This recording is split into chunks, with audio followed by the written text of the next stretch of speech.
Wham! The cabin drops, cups jump, and your seatbelt digs in. A few rows back, someone yelps. This is turbulence, the kind that shows up with zero warning, even on blue sky days. If you're pregnant, your brain flashes straight to one thing. Is my baby okay? Good news, modern jets can take a beating. The real hazards are inside the cabin. Unbelted bodies, flying bags, hot drinks. So here's the plan. 12 simple rules. Pilots, doctors, and flight attendants wish every expecting traveler knew. We'll start with what turbulence really does and doesn't do, then move into seat hacks, smart gear, and post-flight red flags. Think of turbulence like potholes in the sky. It tosses the airplane, but jets are engineered to flex and shrug it off. The real danger is inside the cabin when people or objects go flying. A sudden drop can turn a phone, a laptop, or a hot coffee into a projectile. That's why the seatbelt is your #1 safety device. It keeps you from becoming the projectile. Clear air turbulence can hit with no visible clouds and before the seatbelt sign flips on, so treat belt on while seated like a helmet rule. For pregnancy specifically, your uterus and amniotic fluid provide natural cushioning, but a direct belly impact or hard jolt can still injure you. So prevention, belt low and tight, is everything. Make your lap belt your non-negotiable. Sit back, slide the strap low across your hips, under the bump, and tug it snug so it hugs bone, not belly. If the buckle rides up, tilt it slightly off-center and pull again. Need more length to keep it low? Ask for a seatbelt extender right away. It's free and lets you position the strap correctly without pressure on your abdomen. Keep the belt fastened anytime you're seated, even when the sign is off and especially if you're napping. Clear air turbulence can hit with zero warning. Pro tip: if you use a blanket, wear the belt over it so crew can see you're strapped in. Before takeoff and landing, do a quick 2-finger test. You shouldn't easily slide 2 fingers between belt and hips. Lavatory break? Fine. Just rebuckle the moment you sit back down. If you want the smoothest ride, aim over the wing or a few rows forward of it. The aircraft pivots around that point, so bumps feel smaller. The rear tends to feel the choppiest. Avoid it if you can. Window seats keep you away from carts and elbows and spilled coffee during jolts. Aisle seats make it easier to get up and move when the sign is off. Compromise. Choose an aisle near the wing, stable enough, with mobility for bathroom breaks and leg stretches. If choices are wide open, bigger planes usually feel steadier. Lock that seat early. Next up, timing and airline rules. Aim for the sweet spot. Weeks 14 to 28. Morning sickness is easing, energy's better, and your bump is big enough to plan around but small enough to buckle low and tight. Before booking, check your airline's pregnancy policy. Many ask for a doctor or midwife letter after 28 weeks stating your due date and that you're fit to fly. Past 36 to 37 weeks, earlier with twins, often 32 weeks, some airlines restrict or flat out won't board on longer routes. Think about the route and season too. Winter transcons and summer afternoons can be bumpier. Early morning flights are often calmer and less delay-prone. Pick connections with longer layovers to avoid sprinting through terminals. Finally, schedule a quick prenatal check within a week of departure, confirm blood pressure, discuss DVT prevention, and get that letter plus any meds you might need en route. Long flights plus pregnancy equals higher DVT risk, deep vein thrombosis. Your goal is steady calf action and good circulation. Book an aisle seat so you can stand when the sign is off. Every 30 minutes, do ankle pumps, toes up, toes down, heel raises, and knee lifts while seated. When it's safe, take a brief walk to the galley and back. Wear graduated compression stockings, 15 to 20 or 20 to 30 millimeters of mercury. That fit properly. Put them on before boarding. Keep your lap belt low and snug. Never loosen it to fidget. Skip tight waistbands, avoid crossing your legs, and hydrate steadily. If you've had a prior clot, a strong family history, or other high-risk factors like recent surgery or thrombophilia, talk to your clinician before flying about extra precautions or medication. Post-flight, watch for leg pain or swelling. Get urgent care if either shows up. Cabin air is dry, like desert-level dry, so plan a steady sip strategy. Bring a refillable bottle and top it up after security. Take small sips every 15 to 20 minutes rather than chugging once an hour. Choose water or electrolyte tabs over soda. Go easy on caffeine, it can nudge dehydration and heartburn, and skip alcohol altogether. Salty snacks make swelling worse, so pack nuts, fruit, yogurt pouches, granola bars, things your stomach knows. Yes, bathroom trips are annoying, but they're also circulation breaks. If you're nauseous, try ginger chews or bland crackers between sips.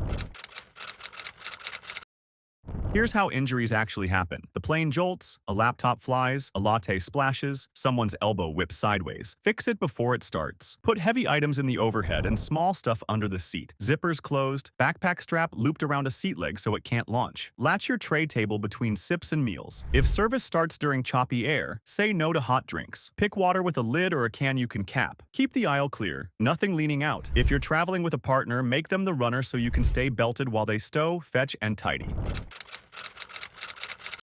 Some trips can wait, and that's the safest choice. Delay flying if you've had vaginal bleeding, leaking fluid, regular contractions, severe abdominal pain, reduced fetal movement, fever, or a recent illness you're still recovering from. Press pause if you're being monitored for preeclampsia, headache, vision changes, upper right belly pain, swelling, have uncontrolled high blood pressure, severe anemia, serious heart or lung disease, or very high DVT risk with placenta previa, preterm labor history, or multiple pregnancy late in the third trimester.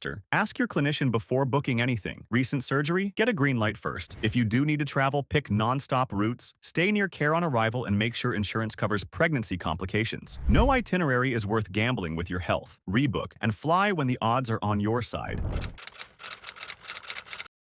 Before you buy tickets, check destination health risks. Some regions still have Zika activity, or past transmission. Zika can harm a developing baby, so discuss deferring travel or the most protective measures with your clinician. Ask about mosquito precautions, repellent with DEET or picaridin, long sleeves, screened rooms. Review vaccines. Many routine ones are safe in pregnancy, like flu and TDAP. A few live vaccines aren't recommended. Get individualized advice. If malaria exists where you're going, your clinician can advise pregnancy-safe prophylaxis. Confirm the quality of local care, language access, and how to reach emergency services. Pack a short medical summary and check medication legality at the border. Even prenatal vitamins can differ. A 5-minute risk check can change the whole plan and protect both of you.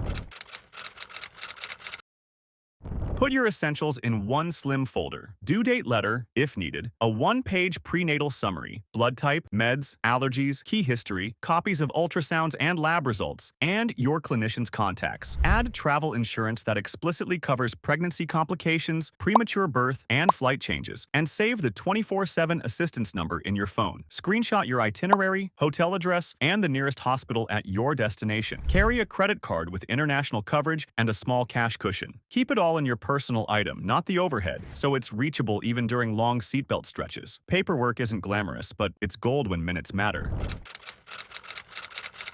If crew says brace, you've got seconds. Plant feet back under your knees, tighten the lap belt low on hips, remove sharp items, glasses, pens, and hinge forward from the hips. If there's a seat in front, place forearms against the seat back, tuck your chin down, and keep your belly clear of hard edges. No seat ahead, cross wrists on the back of your head, elbows tucked in, and lean forward as far as comfortable. Stay strapped in after the jolt until crew says it's safe. Practicing the movement in your mind once or twice before takeoff makes it automatic when it counts. Turbulence is exactly why the FAA urges against lap infants. The safest place for a child under 2 is their own seat with an FAA-approved car seat. Look for the sticker. This restraint is certified for aircraft use, or a CARES harness for 10 to 20 kilogram kids. Book the window seat for the car seat, never the aisle, so it isn't struck by carts. Pre-board, install calmly, and keep your belt fastened while tending to them. Bring snacks, a bottle, and quiet toys you can manage one-handed so you're not unbuckling during bumps. When everyone is secured, you included, you've turned sudden chop from chaos into a mild inconvenience. Hard jolt? Spilled out of your seat? Check in with your body. Seek care urgently for abdominal pain, vaginal bleeding, fluid leakage, regular tightening, cramping, or reduced fetal movement. If you feel short of breath or chest pain, or notice one calf hot, swollen, or tender, go now. These can signal clots or other emergencies. Even without symptoms, if your belly hit a surface or a bag struck you, call your clinician for next steps. Use your insurance assistance line to find the nearest maternity-capable facility. Trust your instincts. It's never overreacting in pregnancy. Getting checked quickly is the win. You can always celebrate a reassuring scan later.